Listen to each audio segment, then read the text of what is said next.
Afternoon everybody, Rich here, back for another video for the Diecast F1 review. Here today is the Williams FW20 from the 1998 Formula 1 World Championship. In the car is Heinz Frentzen, and the model is part of the Heinz Frentzen collection. And it says on the box, Heinz Frentzen edition, as you see here on the side.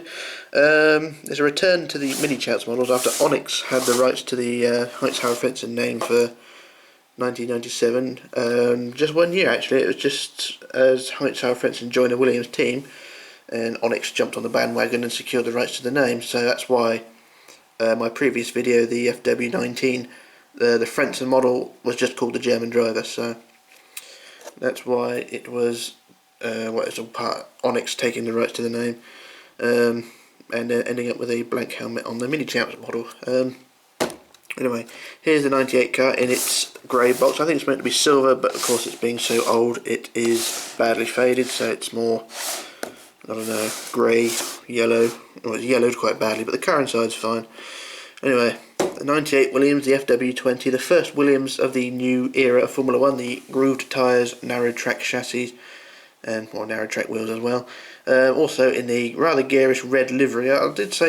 I'd say garish, but it did have its upside. The early season variant of the red livery looked much better than the one on this car.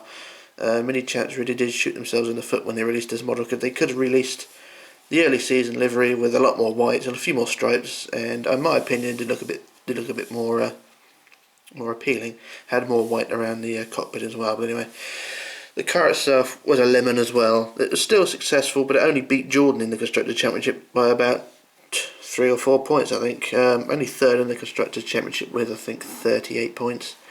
Villeneuve not having a happy season either, only scoring 2 podiums, the German and the Hungarian Grand Prix, and they were only third places as well.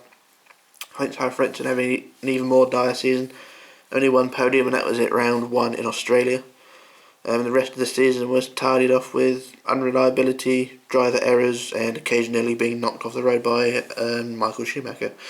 But yeah, there were signs of flashes of speed in the car. I mean, Villeneuve he could have won in Canada, but he ballsed up the restart to try to take the lead off Fisichella. He got the lead, but went off, and then ultimately lost his rear wing when he rejoined the track.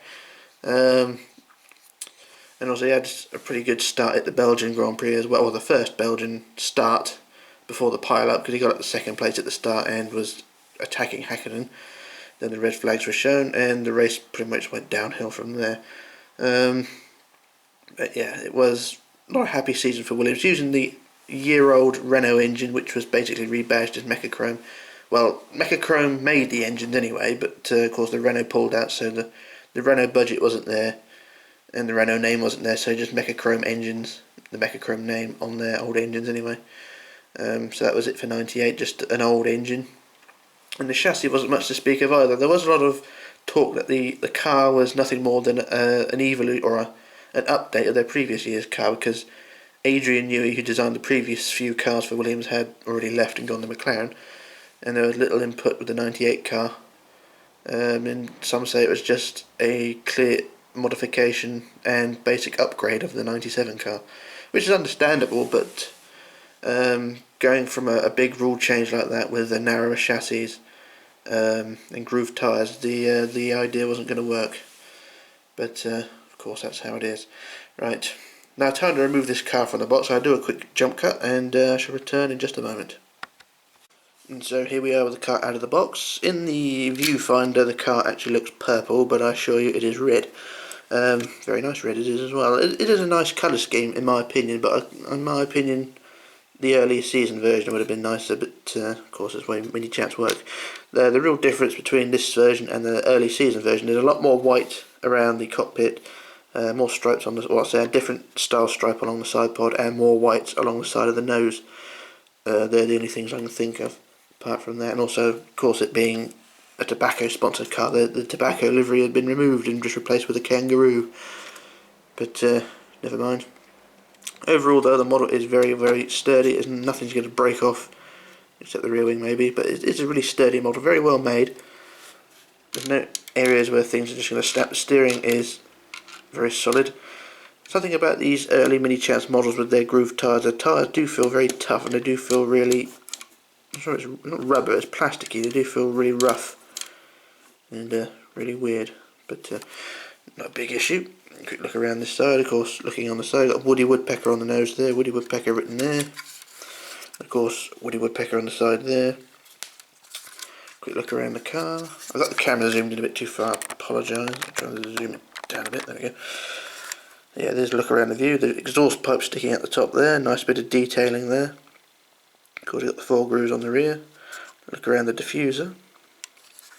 It's actually quite tight packaging of the rear bodywork. If we just zoom around this side, you can see how tightly compacted the rear bodywork is. Look around the rear suspension, and it goes at the top. There's really tightly compacted rear bodywork there. Quite nicely sculpted. I don't think it did the car any good though, because the engines tend to blow up a bit. But yeah, an absolutely stunning model. It does look purple on the viewfinder, but it probably came out red. I don't know.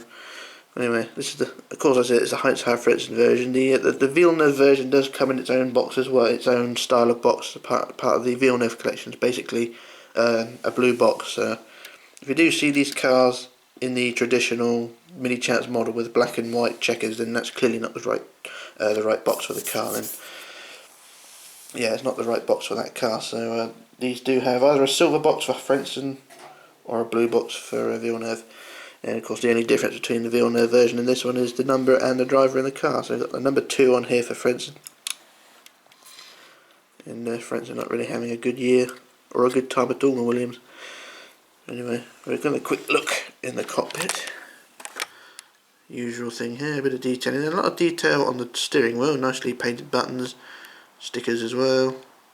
Look around the driver, just zoom the camera around that way, or zoom the car around, sorry. So you got the driver quite nicely decaled up. Nicely detailed there. And I have to say, looking at the cockpit, it really does look very much like the previous year's car, like they've just updated it, you know, just used the old chassis and just stuck new bits on it. But it being a red livery as well did cause a lot of confusion. It being, well, let's say this version of it anyway, this livery looks more like the Ferrari the more you look at it.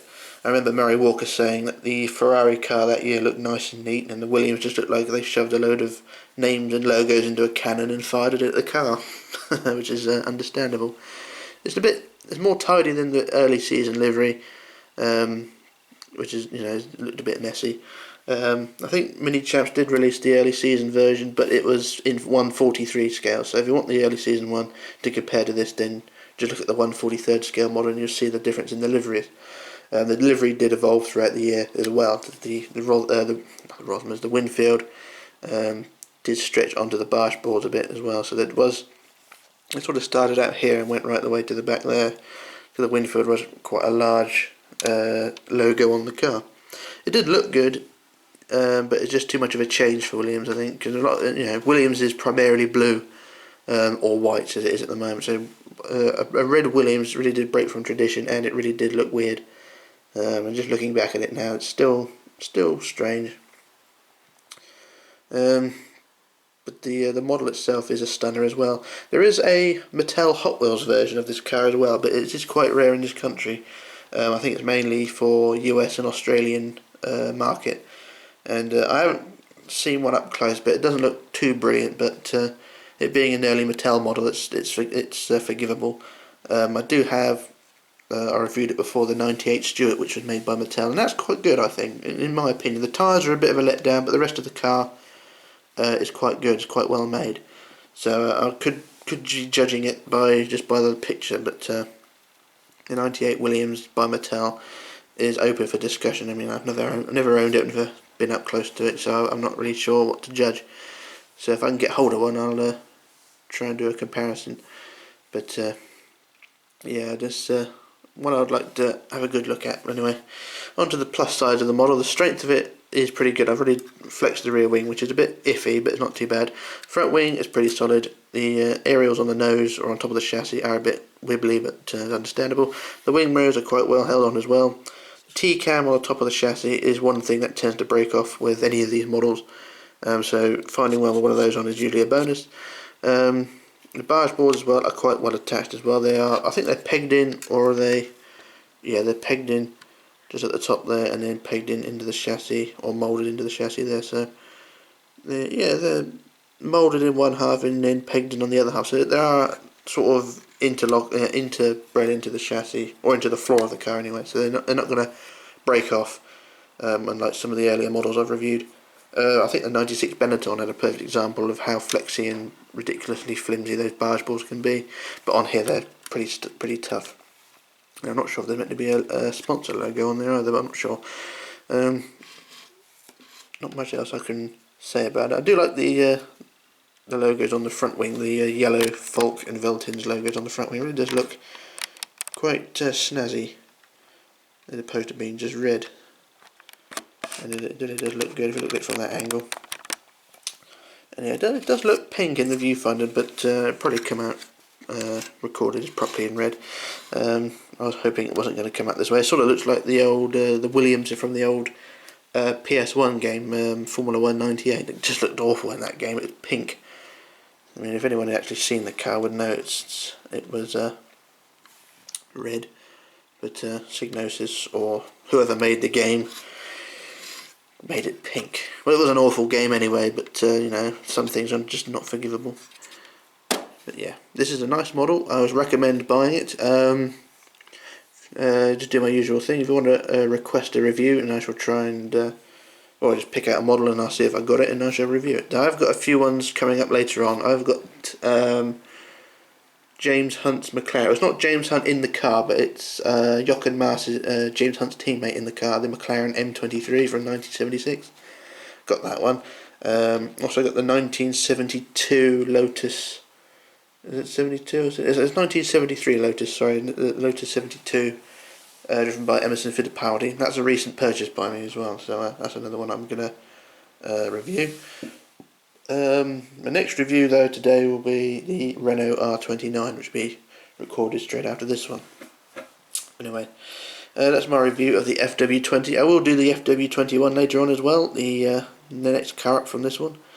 And it was performance-wise, it was a better car, but still not quite up par with the Williams, not the Williams, the McLarens, Ferraris, the Jordan, and eventually the Stewart as well. But overall, a better looking car.